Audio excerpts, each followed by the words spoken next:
Hello there, friends. It's Simone, your favorite neighborhood nerd, and my friend Heather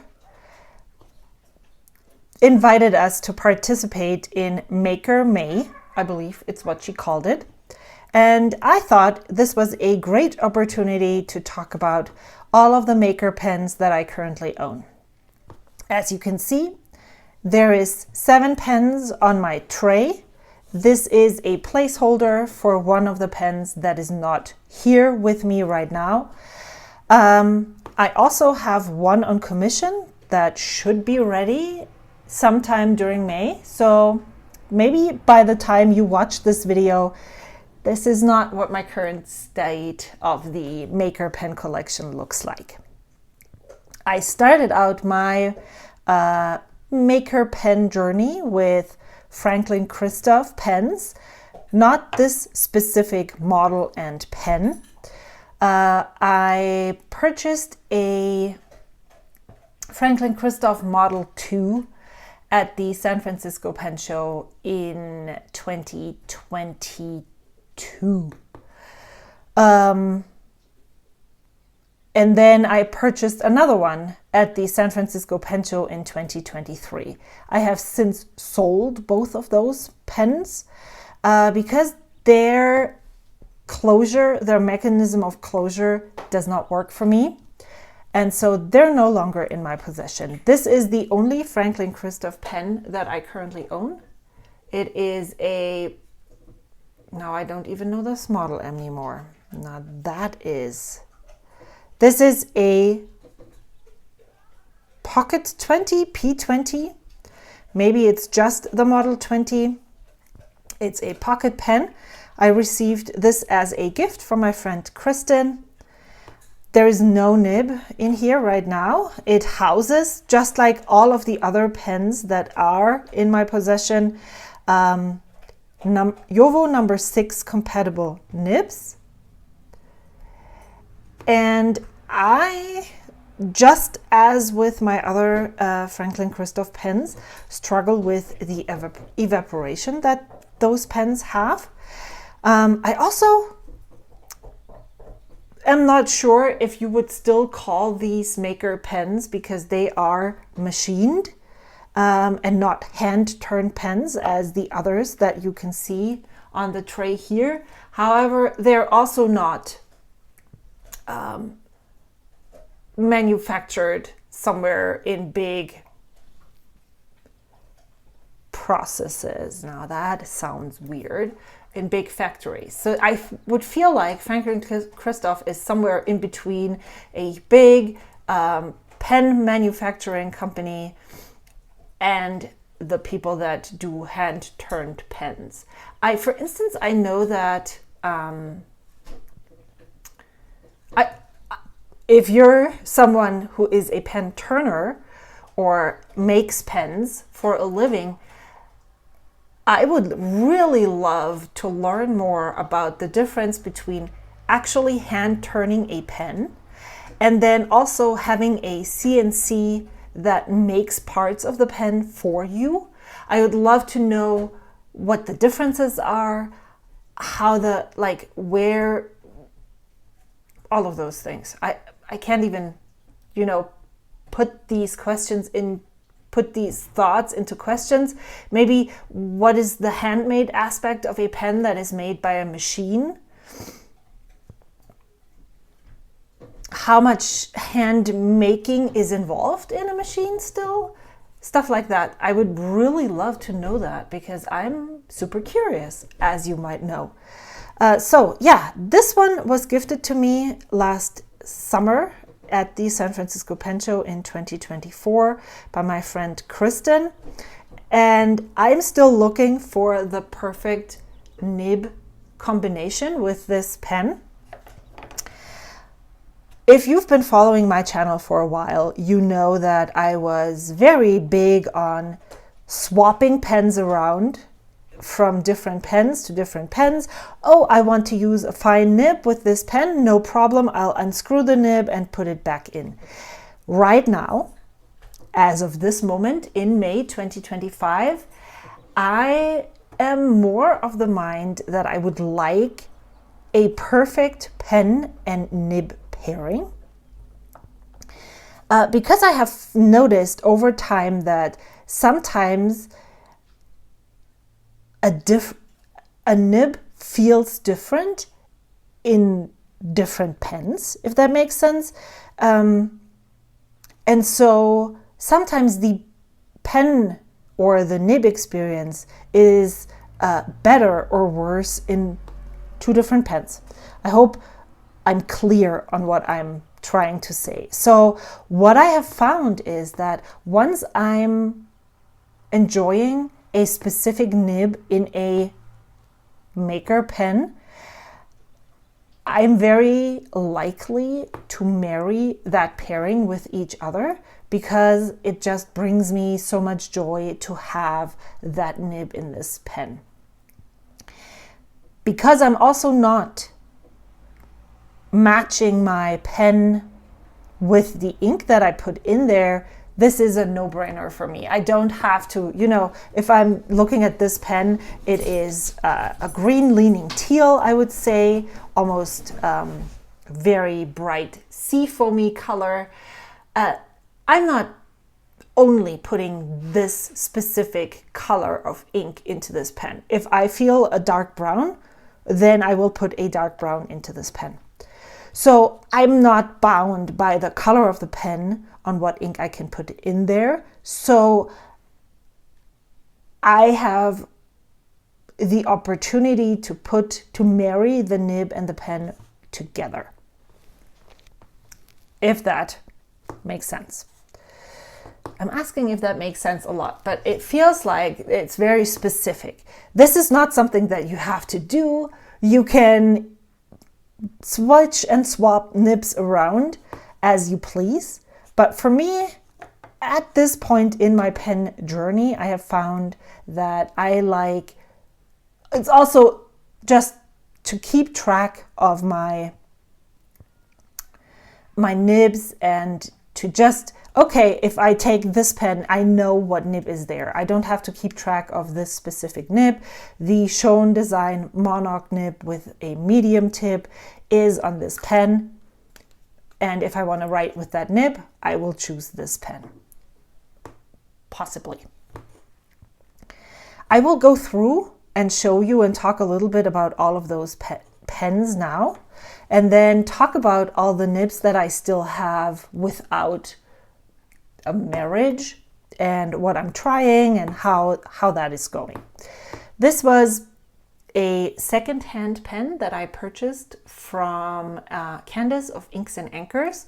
And if you've been following the Gourmet Pen podcast, Candace is one of those people who stores nibs and pens separately, because those, not like me where I'm looking to marry pens and nibs, that is part of how she chooses pens, inks, and nibs. I have been tinkering, inspired also by Candace of Inks and Anchors, and specifically Wendy Sue of Fountain Pen News here on YouTube and on Instagram. I have been very inspired to tinker. And that means that not only am I swapping around just regular, this is not a regular nib, this is a ground journaler nib from Esterbrook, but I have been inspired to not only swap steel JoWo nibs around, but also to purchase compatible nib housings from Flexible Nib Factory. These are the ones that I currently own. I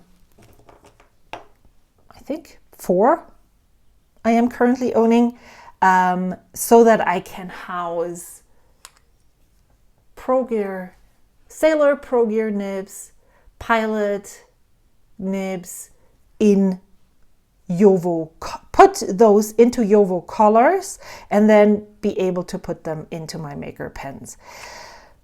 Let me just move away on a tiny tangent again.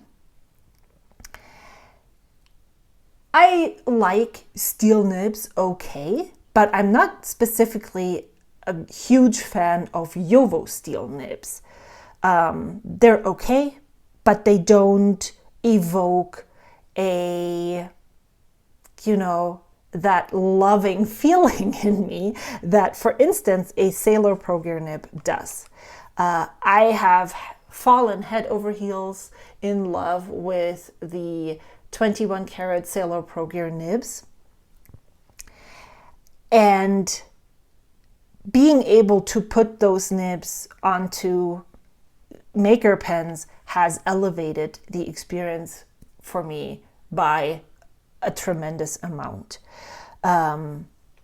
So let me talk about this real quick. This is a Walltown pens in watts. This is their regular standard model, even though I thought I wasn't a fan of, sticks, resin sticks.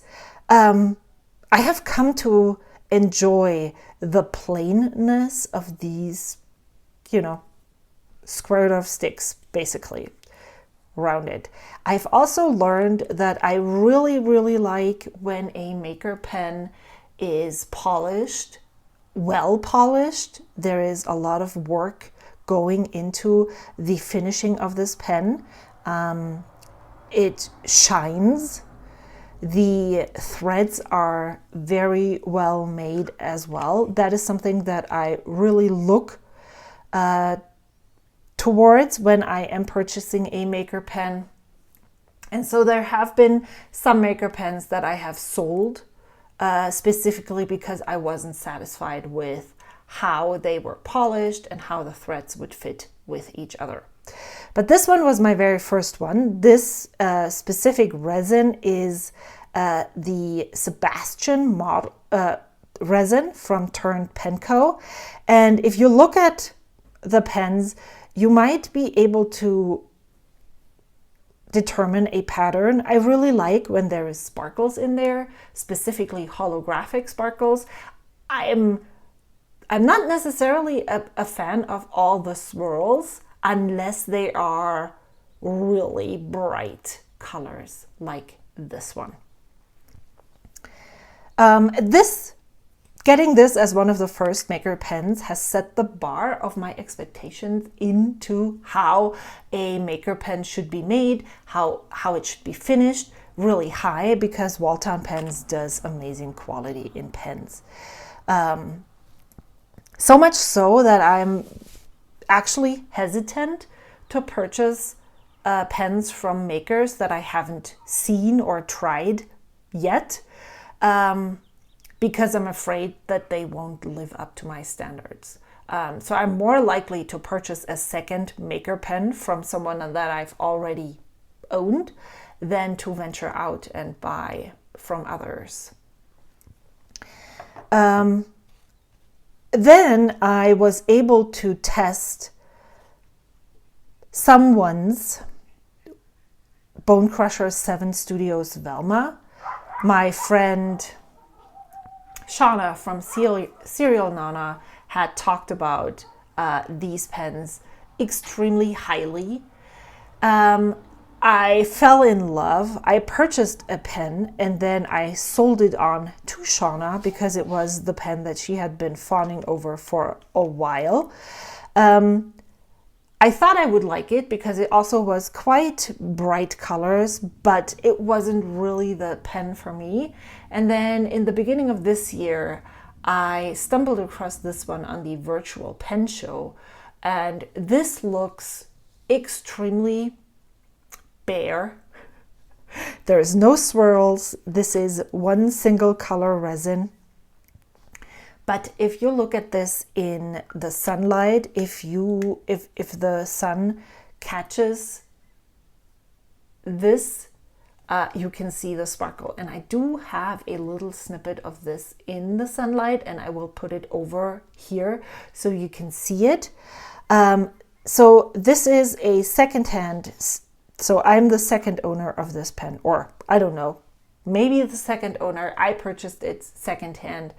And this specific resin is, I asked James from Bone Crusher 7 Studios. He said this should be black cherry. It is a Mackenzie diamond cast. I was really enamored with it because it reminded me a lot of the Cosmic Wine Esterbrook Estie that they had a couple years ago. However, I was too late to the party, and so I'm really enamored with this one too. I put my Schon Design Monarch nib on here, and the nib and pen feel like they were made for each other. So I've had this Schon Design Monarch nib on my Waldtown Watts previously, so I'm not opposed to moving it around and finding a good match. But right now I am very much enjoying the Sailor Pro Gear nib in my Waldtown Watts and the Schon Design Monarch nib in this Bone Crusher 7 Studios Valma. And then, so these are all from the same maker. Let's talk about one that I purchased in the beginning of 2025. This is a Skogsy pen, and I do have an unboxing of this pen. If I have unboxings of any of these pens, I will link them in the cards above so you can get a closer look at my thoughts and my first impressions of these pens. Again, this is not a swirly pen per se. It looks very like a single colored pen. I have no idea why I suddenly felt the need to purchase a Skogsy pen, but when I looked on their website, this was the model or the color that was still left. And yeah, so people might think this is a boring resin, but it was perfect for me because I'm actually liking the single colored resins much better than the swirly resins. This is a Choya model, and when I received this, it became clear to me that even though this looks like a very standard type of hand-turned pen, the way that it is made there has been a lot of thought put into how this pen has been made, why it is, why the cap is the size the cap is, how the converter fits in there, that there is a little bit of extra space around a standard converter. Because these pens are made to be able to house stacked nibs, different converters, not just the standard JoWo compatible converter. And so that made me fall in love with Skogsy instantly, and I am very much looking forward to hopefully supporting them and buying another pen from them. They have the low volume eyedropper models that I really want to get my hands on one of those. But this is a resin that was poured by Enigma Stationery, and their resins have been on my radar for a while. I have one Enigma Stationery resin, and I'm going to put a picture of that pen here that is currently not with me. I loaned it to a friend who wanted to test Mayfair pens' very specific shape before they committed to purchasing one. And that was the very first Mayfair pens that I purchased. I have since added 3 more. And yeah, I will let you know what I think about those. So Mayfair has a very identifiable shape to them. They're not your standard Jowo stick. I have not ever asked Ben from Mayfair Pens how he came to this idea of shaping his pens. That would be something that would be extremely interesting. So if you have seen an interview or read something, I would be happy to see if you can share it in the comments down below. I think after filming this video, I will go and look for it if there is something out there already and link it in the description box down below. So if I find something, it will be there. But basically, the grip section is pinched and it is part of the pen body. And the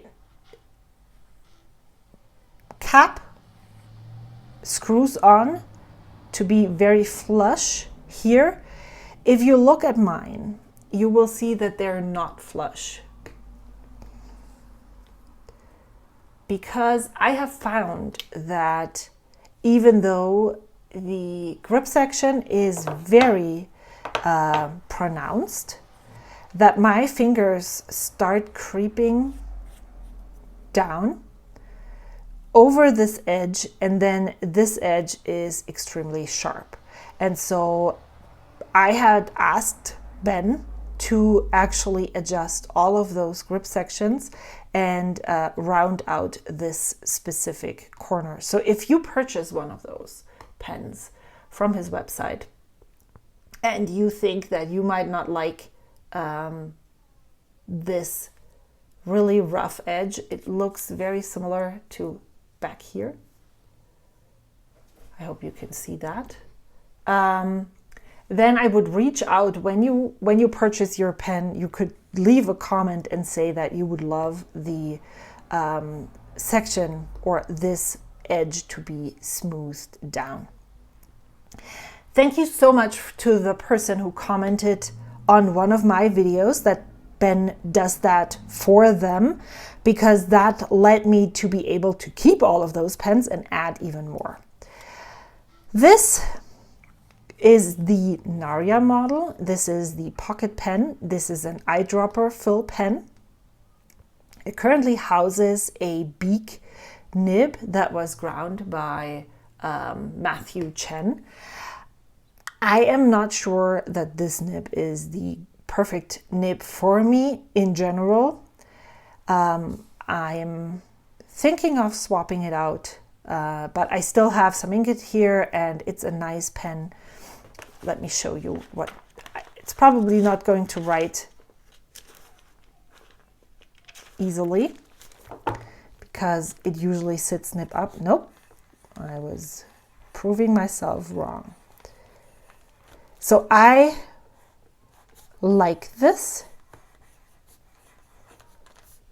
but also I don't.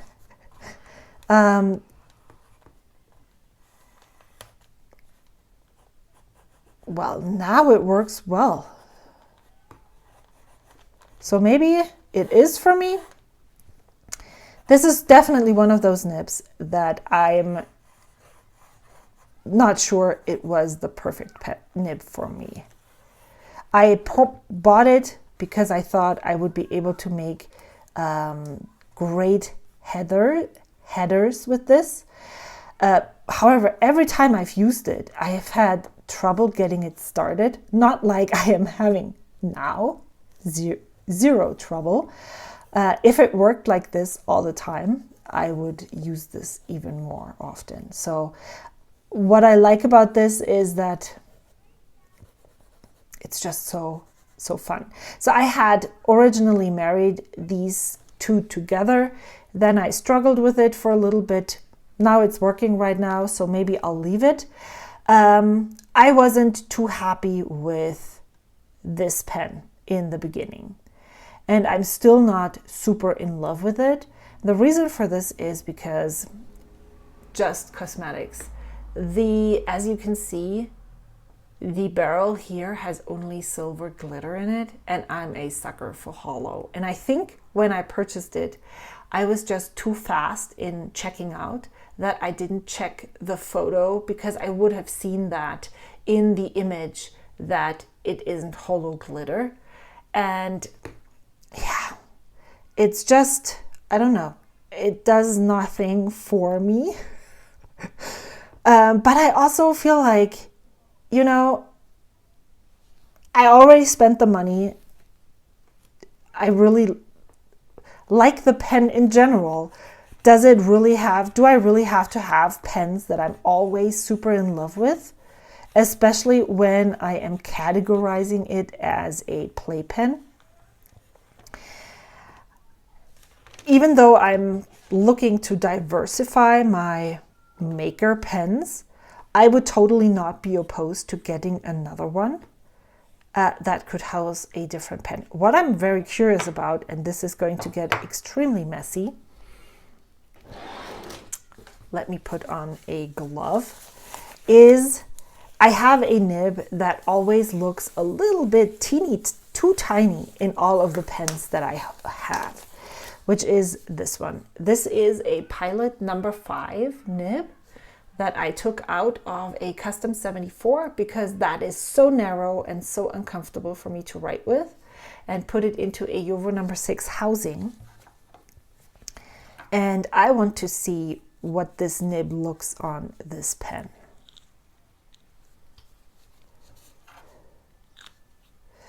The Sailor pens are quite easy to move. This looks actually pretty cool. I like this. So maybe this would be one. Maybe if I have some spare change. Well, spare change, that's a little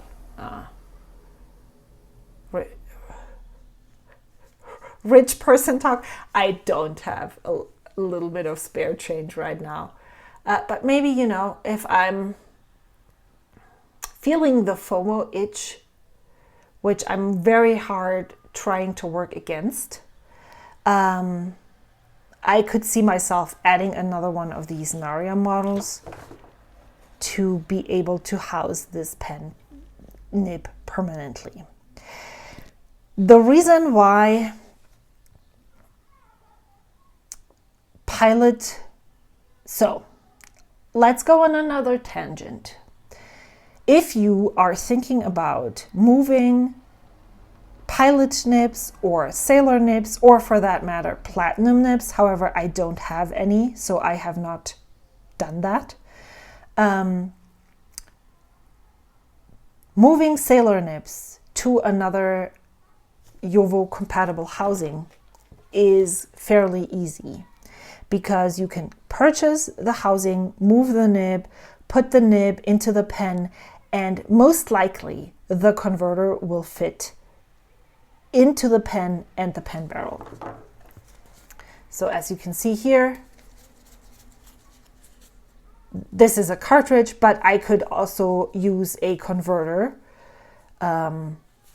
It fits in here and everything works really well. Now, if you do the same thing with Pilot, because Pilot is extra and special, that is not as easy to be done. Even this pen that is able to house bigger converters is not able to house a Pilot Con 70 converter in here. Let me check. So it will, the problems that I ran into, let's just try it out. Here. Look how big this converter is. This is smaller. It's not the best converter in general. Let's remove this from here again. And put that other nib back on. Here we go. This is also how you would fill the pen. You would unscrew the nib, put ink in there, and then screw the nib back on, and that's how this works. So I am a tinkerer at heart, so you will just have to put up with me trying to show you what I'm trying to show you. So if you put the Pilot nib on this pen, there is enough space here to be able to fit this. No, it doesn't. See, does it? I feel like I'm putting this under a lot of pressure. Let's try this. Yeah, okay, so it fits. This is the Conforti. I can put the Conforti in here and it will screw shut. However, if I do the same thing with the Con 70, can you see that there is more space? Whoa, sorry. That is really hard to see. So there is a lot of space around this, and that is not usually what happens with other pens. This fits on here and it works. However, it is not able to, the barrel is not able to house the converter. So you are not necessarily limited by where you put your Pilot nibs if you're okay with eyedroppering your pens, but you are limited by what type of converter you can use, because it might not be able to be housed in the pen that you would want to put it in. The Pilot, this is the only, I think this is the only maker pen that I currently own where the cartridge or the Conforti would work in. But for instance, in this one, I wouldn't even be able to, is there something in there? No.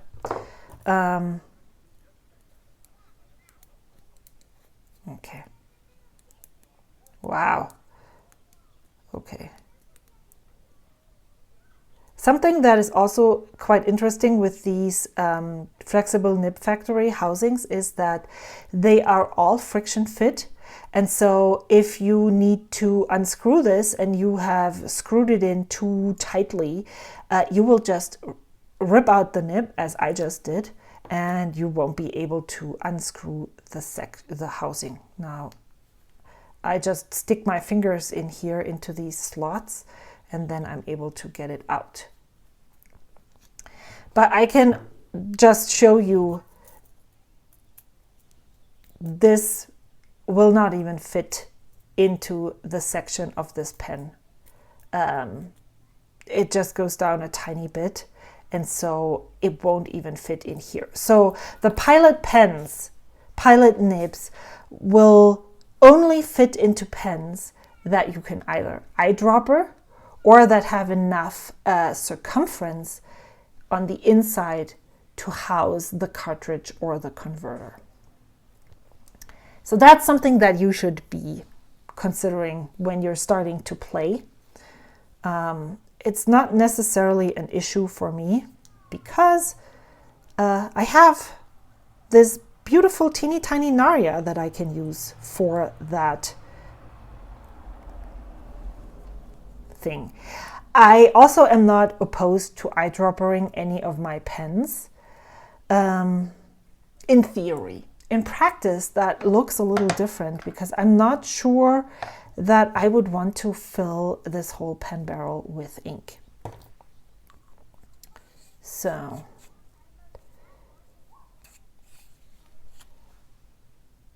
there is some, if you can see right here, there is a little chip. So I am actually trying to be very gentle with this pen so that I can show this to Skogsy at the San Francisco Pen Show when I'm going in August.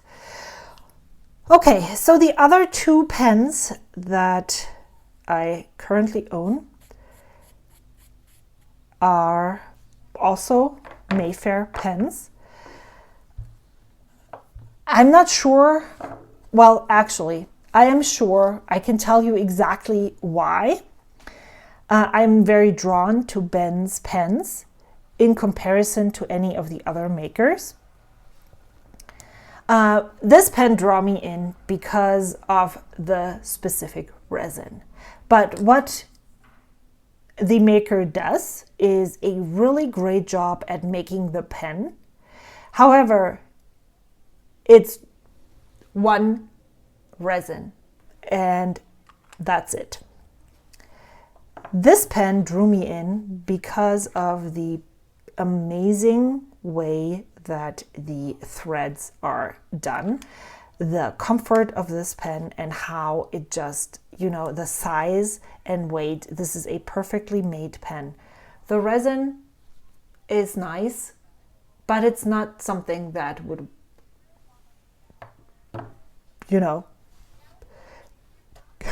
get me, get me off my seat. This pen drew me in because of the resin. There is hollow glitter in it, and I am really enthralled with the design decisions that were made in order to get to this pen. It's one of those things that really speak to me, to my architect heart. If I know the reasoning of why you made the choices you made, even if you came to a very simple pen model, in the end, I'm just so much more in love with it because I know what made you take what design step. Ben does not use just one single resin. He combines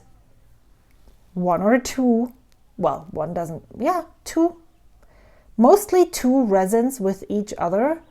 And the way that he does that and the way he puts those into, I'm talking architecture and design decisions, but the way that he pairs them with each other is always in a way that speaks to me.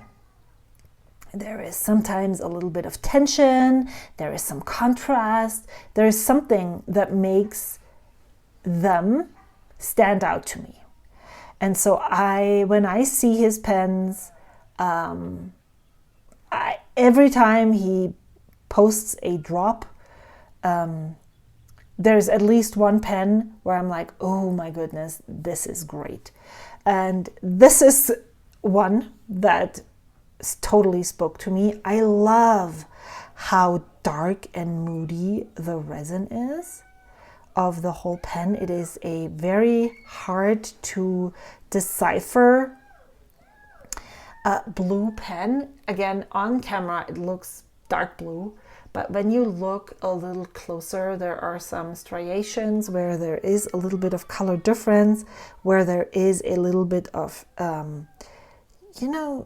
shimmer is almost too much, but there's some striations right here that make it just interesting. And then this section here is just the tiny bit of color that took me in. When I purchased it, I immediately sent an email and said, hey, please remember, I would like my section to be rounded off. And now I love how comfortable they are to me. And then I thought, okay, 3 Mayfair pens, that's a lot. 2 in my general rotation, 1 a play pen. But then he posted his drop for April, and this was part of it. And man, I just don't know why, but I am a sucker for these neon resins. And even though this is not as highly polished as this, it's it's still perfect. It's smooth. It shows me exactly the hollow. There is a lot of swirly stuff here. It's a little bit transparent right over here.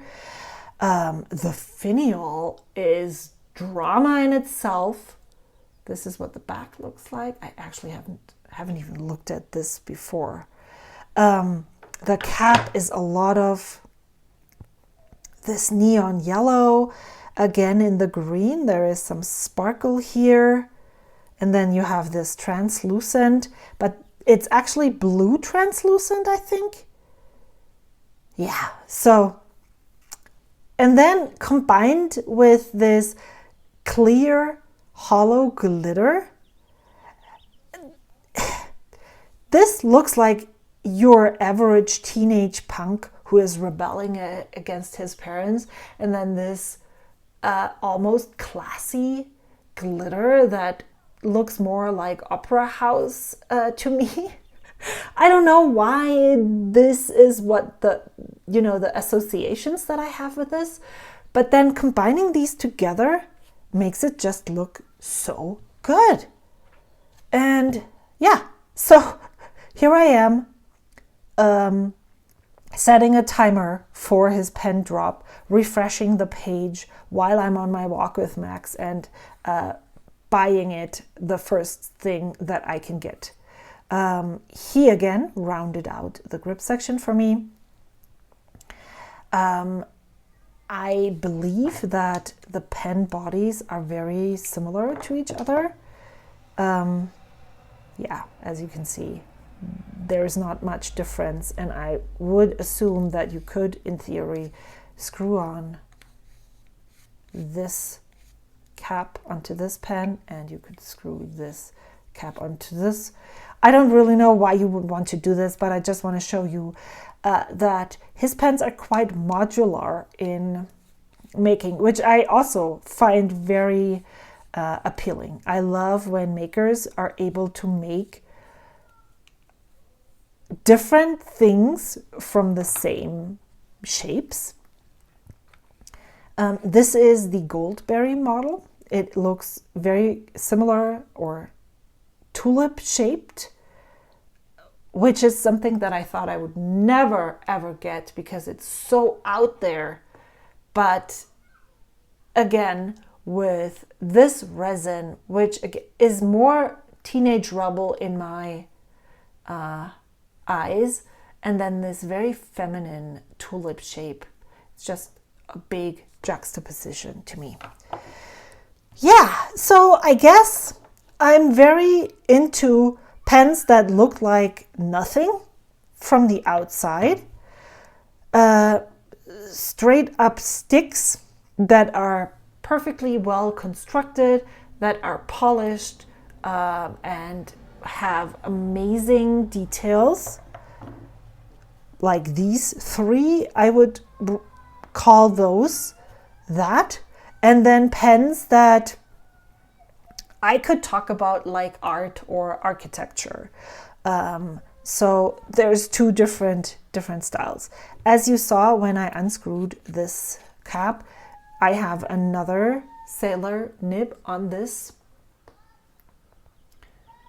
And I am extremely and very much in love. It is always feels extremely surprising when I unscrew the cap and I start writing with the pen. It gives me another jolt of electricity when I'm like, oh yes, this is a sailor nib. It's not a boring plain JoWo steel nib. Yeah, I'm dissing my JoWo nibs here to, what can I say? I have started to become a nib snob. Trying to acquire cheap sailor nibs to be able to house those here. Now, I have some nibs here that still need a home. And that is one of these projects that I want to work my way through there's no time limit to this. I want to go very slow in acquiring more pens. I want to make sure that the nibs that I have are nibs that I enjoy. But these are nibs that are still in my nib storage that don't have permanent homes yet. And let's just look. So I have this pen that doesn't have a nib on it. These all have nibs. This has a nib. It might be swapped out, or I might purchase another Narya model. And yes, I absolutely understand that it doesn't really matter if I have the biggest pen and the tiniest nib. But to me, for some reason, I have a hard time. Optics matter more than I thought they would. So this just looks a little bit ridiculous. And the other thing that as I said earlier, if I have a pen that is an eyedropper pen, well, this doesn't even look as bad as I thought it would. That would be something that I could live with. So maybe I'll put another pocket eyedropper Narya on my wish list. So I have, this pen doesn't have a nib, this does. So I currently own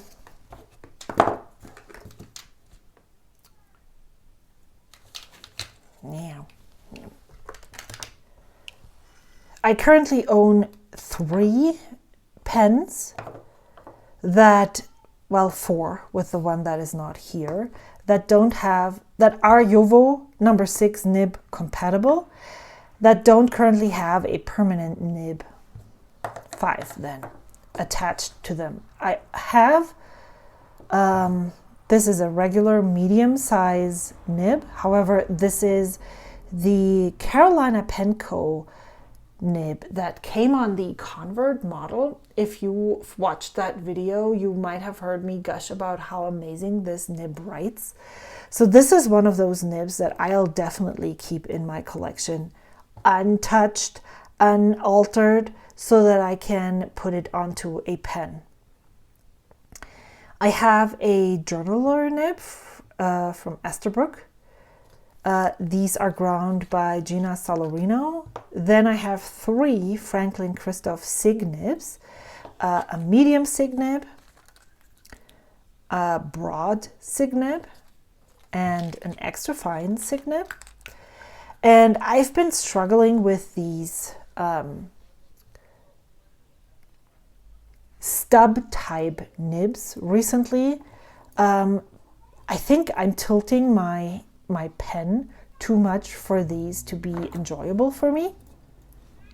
So one of the challenges that I have in the near future is to determine whether I enjoy these nibs at all, and if I enjoy them, which ones are the ones that I most enjoy. I might end up saying that I love all 4 of them, but I also might end up finding that maybe the SIG nib is the one that I enjoy more than the journaler, or the broader the SIG nib, the more I enjoy it. I'm not sure, to be fair. And I'm also not sure if it makes sense to sell these or to keep them, because what if in 2 or 3 years I'm all over these nibs and I love them to pieces? I have had enough experience since I started my fountain pen journey to know that my preferences fluctuate, and that I might be completely opposed to maker pens and then suddenly I acquire more and more. I might also be disliking a certain type of nib, and then, so it fluctuates, and I'm not sure if it makes sense to try these occasionally and see how my love has changed. And then the last one that I have is a zoom nib from the Good Blue. I'm not sure if this is a nib that I would necessarily keep and use in everyday writing because it's just so broad. Yeah, so again, I'm gonna try these all out and see how they're gonna work.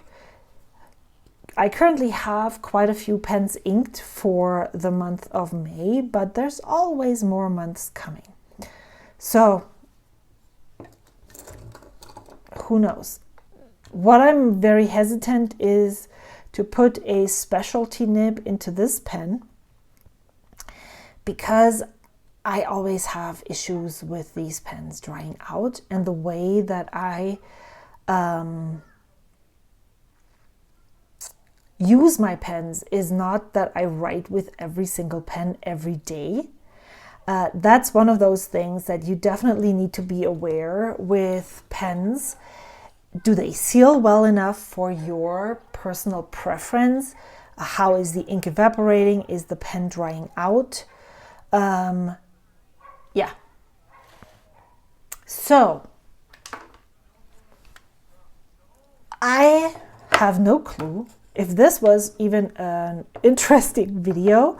I just went on so many tangents, but I really loved talking about them. I definitely found some things for myself that I want to try, some things that I realized I might need to, even though I really love this amazing resin, I might need to let this go because I'm just not speaking highly enough of it to make it stay here. But then also it was a gift. And so if this could be this, that would be awesome. What maker pens have you tried? What maker pens would you recommend to me if you know about my specific preferences? I'm currently saving up for some pens and nibs, so I'm not sure that I can go out and, add more in quick succession, but I'd love to hear your recommendations for maker pens. What is your experience? What resins do you like? Do you have a favorite resin maker? As you can totally see, I am not very knowledgeable of all the resins. So this one, for instance, I have no idea who made these. I did not tell you about this one. This one is a one-off. Of course, it's special. But this pen is even more special right now because I would really love to support Pens by Pasquale as well as Papa J Woodworks. But I haven't really, some of these makers are so sought after that you have to chase after a specific pen and be very lucky to be able to get them when they drop their pens.